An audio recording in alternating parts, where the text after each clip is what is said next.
The skyline of Manesar and Gurgaon behind me is hazed out, but Citroën is not hazed out.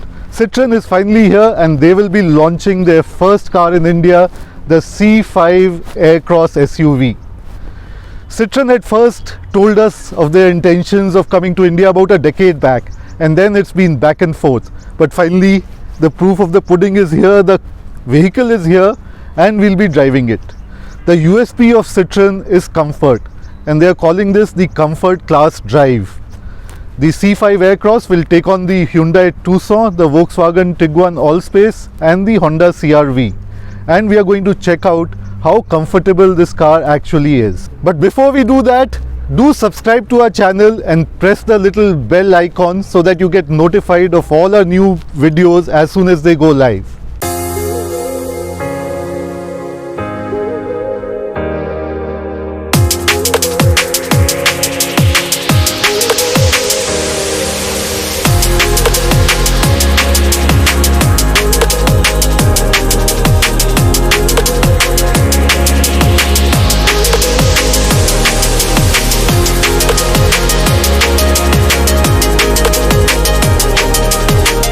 The Citroën C5 Aircross is a pleasing car to look at, with smooth flowing lines, a pleasing and symmetric front end, and in the words of the Citroën designers, clearly identifiable style markers.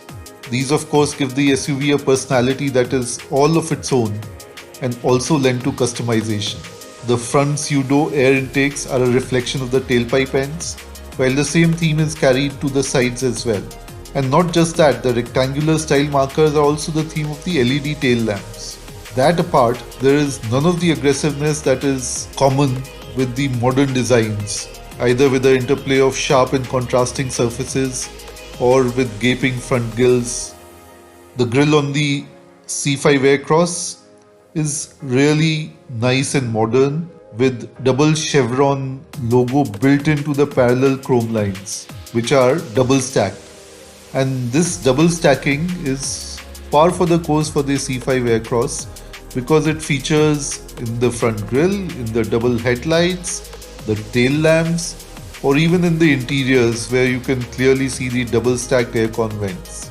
The swirl design two-tone diamond cut 18-inch alloys give the car its presence and its stature on the road, which is elegant and just the right proportion.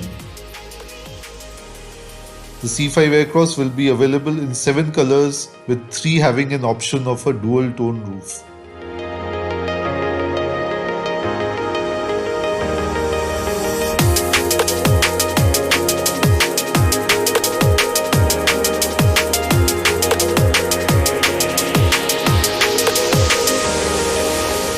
The interiors of the car are quite different, nothing like we've seen on any car before. Of course, this is a very cluttered steering wheel. There's the lever for setting the cruise control, then the washer wiper on the right, and there are these rather long switch paddle shifters for changing gears, and they are like the Ferrari style. So they don't move when you steer, they stay at the same place. Touch screen here is an 8-inch unit, and there's also a screen here which is bigger. It has a very unique digital display, and that's also kind of customizable. Yeah, you can go from minimum information to a lot of information, and there's also a customizable option where you can choose what you want to see. Moving on to the next thing, the storage spaces are plenty, but there's a little catch here. The glove compartment has very little usable space. There's a big cubby here, and under the armrest there's a huge well that can swallow up lots of things. There's only one USB port here in this cubby and one 12-volt outlet. The seats themselves are different. They have this different pattern as well, which Citroën says that it's for comfort. I mean, yeah, it is definitely different and more supportive for the back.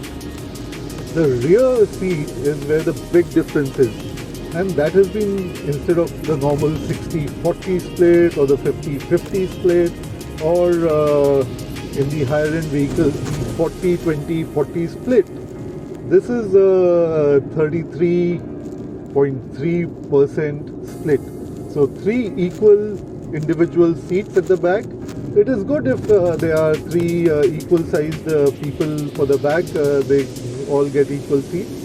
So there's no seat where the boss would prefer to sit, as all 3 seats are equal. Of course, the middle seat, even though the seat swab and everything is identical to the ones on the side, it has the AC vent unit behind this armrest that kind of restricts leg space, and then you have to put your legs on either side. The Citroen C5 Aircross will be coming in 2 variants. The lower variant, which is called Feel, and the higher variant, which is called Shine.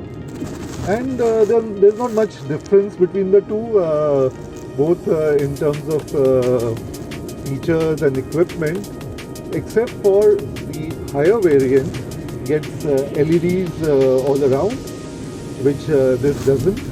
Then there's a panoramic sunroof on the higher variant, and the tailgate is electric and opens with the foot gesture instead of having to touch it, which this variant doesn't get.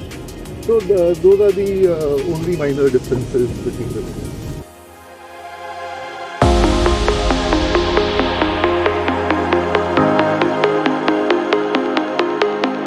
Citroen is all about comfort, and what they've done at the rear is, instead of a bench or a 60-40 split, it is 3 different individual seats which can all be adjusted either front or back like this, or even for the seat recline.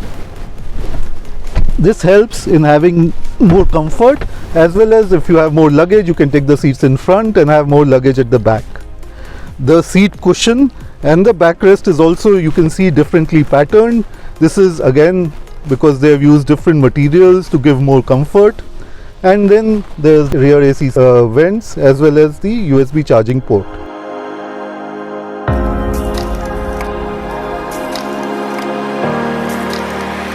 So it's a very plain, simple rear end. There are no fancy gimmicks, no skid plates, just the two-tone color and really fancy tail lamps, which are all LED in the top end variant. And then there's the boot, which is also electric on the top end variant. Here it's manual, but the best part about the car is the space inside, and the boot is the largest in its class at 580 liters. But what is even better is that each of these rear seats, 3 of them, can be folded flat to finally liberate 1630 liters of luggage space, and that is again the best in class.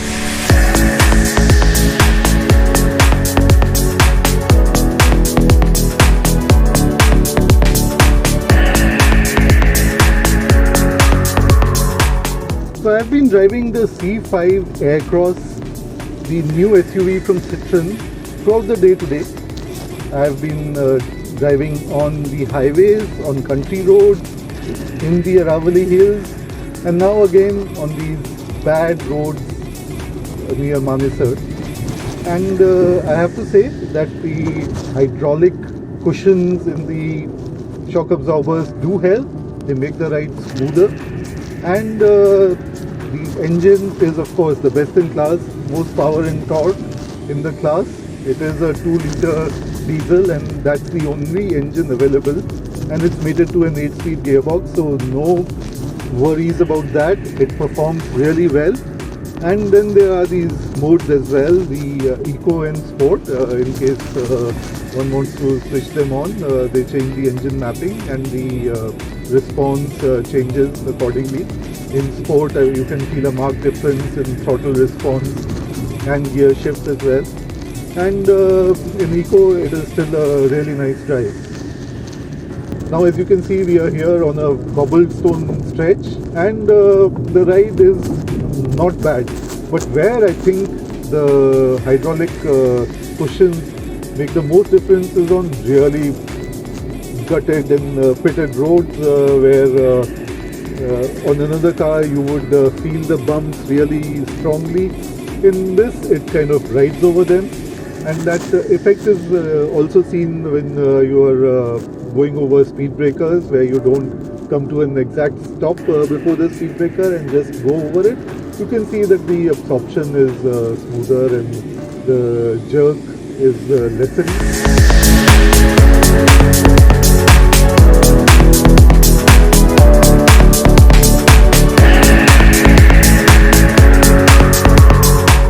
And given its high-end positioning, the C5 Aircross is loaded with features and systems that are not usually found in vehicles of its class or are scattered around the segment and not found all together in one car. We can start off with some of the unique ones. The blind spot monitoring system. Well, that can be a pain at times in the city, but is a good safety aid, especially when driving on the highways. Then there's the park assist system that recognizes the parking space and then operates the steering wheel by itself to help one park. The SUV also has a variety of drive modes to help in case of adverse weather or terrain conditions, and these, in the absence of four-wheel drive or all-wheel drive technology, can be of help. The few downsides to the SUV Aircross, I feel, is that the car has been built for markets that drive on the right side of the road. So the start button as well as the gear shift lever are on the side of the passenger and are kind of inconvenient to use, especially if the cup holders are occupied as well. The bonnet can be opened only by opening the passenger side door first, and if you're alone in the car, that can be problematic while entering hotels for undergoing the customary checking of the vehicle. I've been driving the C5 Aircross throughout the day now. I've driven it on the mountains, the Aravalli Hills, the expressways, some country roads, and even taken it off the tarmac, as you can see. And I have to say that Comfort Class Drive is definitely a good hashtag for it, because it does iron out all the bumps, and even the speed breakers are not such a challenge with this car. It is quirky in design, and even the interiors are different. There are some pluses to it and there are some negatives. The pluses are that it's got best-in-class performance, the engine is the most powerful, it's got best-in-class boot space, and the rear seat is divided into 3 equal seats. So instead of having a 40-20-40 split, it's got a 33.3, 33.3, 33.3 split, and that may be good if you are usually traveling with the full load, but in other cases it is a bit restrictive. The car overall is definitely a refreshing change, and what will decide its fate is the pricing, which we are all looking forward to.